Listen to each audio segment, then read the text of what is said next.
असम नाज़रीन, मैं हूँ असगर चौधरी और आज चूँकि नौ मुंतखब अरकान का पार्लियामेंट हाउस में आमद का सिलसिला जारी है। हमारे साथ मौजूद हैं नौ मुंतखब एमएनए हरीपुर से और साबिक़ वज़ीर मुमलिकत ख़जाना भी रहे हैं सेक्रेटरी जनरल पाकिस्तान तहरीक इंसाफ के उमर अयूब। आइए उनसे कुछ गुफ्तगू करते हैं। बिस्मिल्लाहिर्रहमानिर्रहीम।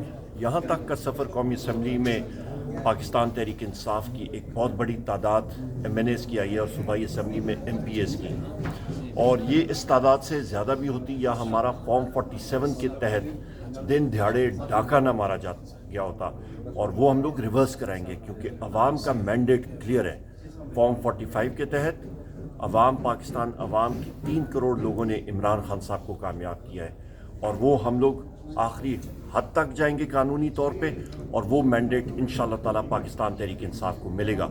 और मैं यहाँ पे आज पेशनगोई भी करता हूँ कि इसी दौर में इंशाअल्लाह मेरे वज़ीर आज़म इमरान खान इसी कौमी असम्बली में आएंगे और वो वज़ीर आज़म पाकिस्तान होंगे इंशाअल्लाह। क्यों? क्योंकि वो राय हक पे हैं। बहुत शुक्रिया। तैयारियाँ कहाँ तक पहुँची और फिर कल अकबर बाबर साहब ने कहा है कि मैं इसे चैलेंज करूँगा, क्या कहेंगे आप? वो जितना मर्जी चैलेंज करें, वो उस पर कंटेस्ट करना चाहते हैं, और मेरा नहीं ख्याल उन्होंने पेपर्स भी लिए हैं या उसको किया है, तो चैलेंज करना वो हर एक पाकिस्तानी का हक है। या वो इस पार्टी के मेंबर हों तो किसी और पार्टी का मेंबर आके पाकिस्तान तहरीक इंसाफ का इलेक्शन चैलेंज करे, वो बनता नहीं है। तो बिल्कुल साफ शफाफ तरीके से होने हमारे इलेक्शंस, और यही फिर बेंचमार्क होगा कि फिर बाकी भी इलेक्शंस बाकी पार्टियों के इसी तरह हों, ना कि अवामी नेशनल पार्टी जिसने अपना इंट्रा पार्टी इलेक्शन नहीं कराया और उनको इंतखाबी निशान मिला। तो फिर ये मयार जो है एक मुल्क और दो कवानीन, इलेक्शन कमीशन को रद्द करना पड़ेगा। हम लोग पार्लियामेंट में आ चुके हैं और सबसे पहले इलेक्शन कमीशन के लोगों को हम लोग बुलाएंगे, और ये दोहरा मयार जो है और ये दोहरा कानून, इसका खात्मा असेंबली में कायदे हिज़्ब इख्तिलाफ कौन होगा सर? ये प्राइम मिनिस्टर इमरान खान साहब इंशाल्लाह खुद डिसाइड करेंगे, और अगले चंद दिनों में ये ऐलान इलेक्शन एक्ट में कोई तरमीम करेंगे सर? आप देखते रहिएगा। एक बार हम लोग अपना ओथ ले लें।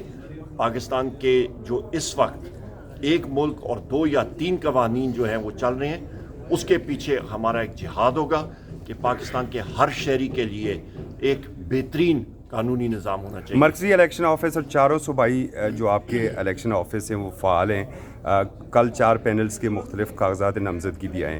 प्रोसेस पूरा है, मुबसरीन को भी आपने दावत दी है। क्या इस दफ़ा इलेक्शन कमीशन आपके नताइज को तस्लीम करेगा इंट्रा पार्टी के?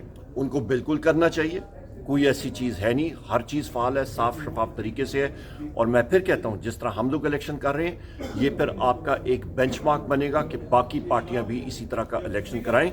बाकी पार्टियों में या आपके नाम के साथ शरीफ होना, या आपके नाम के साथ भुट्टो होना, या फिर वली होना, वो सिर्फ जो है वो उनका एक क्राइटेरिया होता है। यहाँ पे इस तरह की कोई बात नहीं है। मेरिट पे अल्हम्दुलिल्लाह हमारे फैसले होते हैं और लोग आते हैं। अच्छा सर, इस असम्बली से आप धांधली पे कोई कमेटी का कोई मुतालबा करेंगे? बिल्कुल हम लोग प्रोटेस्ट करेंगे। फॉर्म 47 जो कि चोरी हुआ है हमारा, और एक जुम्बश कलम से जो 45 और 60 हज़ार की लीडें हैं वो तब्दील हुई हैं, और जो आपके लियाकत चट्टा साहब ने बातचीत की और उसके 5 दिन बाद एक नया सॉफ्टवेयर वर्जन 2 उनका अपलोड हुआ है, तो ये चीज़ें हम लोग बिल्कुल लाएंगे, और प्रूफ है, एक सीट का हमारे पास प्रूफ है फॉर्म 45 के तहत। बहुत सीटों पर हमारे पास फॉर्म 45, खुशकिस्मती से हमारे जो 2 साथी हैं वो वकला हैं, उनके पास मुकम्मल फॉर्म 45 जो है वो मौजूद हैं, अली बुखारी साहब और शोएब शाहीन साहब, और हमारे दूसरे साथी भी हैं अली मुगल, उनके पास भी मौजूद हैं। एक पोलिंग स्टेशन का फॉर्म 45, ना सिर्फ अपना बल्कि जो दूसरे कैंडिडेट्स हैं उनके पोलिंग एजेंट्स को जो फॉर्म 45 इशू हुआ था वो भी मौजूद हैं, और इलेक्शन कमीशन में उन्होंने पेश भी किया। और तहरीक लब्बैक या जमात इस्लामी के कैंडिडेट्स जिन्होंने पेश किया अपना, वहाँ पे जिन लोगों को डिक्लेयर किया इलेक्शन कमीशन, वो खुद वहाँ पे नहीं आए, पर जिन लोगों के पास फॉर्म 45 थे उनका उन्होंने बात नहीं मानी, और क्योंकि उन्होंने ये धांधली की है, डाका डाला है, तो उनका उन्होंने मान दिया। इसका मतलब है कि इलेक्शन कमीशन के अपने जहन में फतूर है, और वो कानूनी तौर पे इंशाल्लाह उसकी हम लोग चाराजोई करेंगे और मंतकी अंजाम तक पहुँचाएंगे। बहुत शुक्रिया।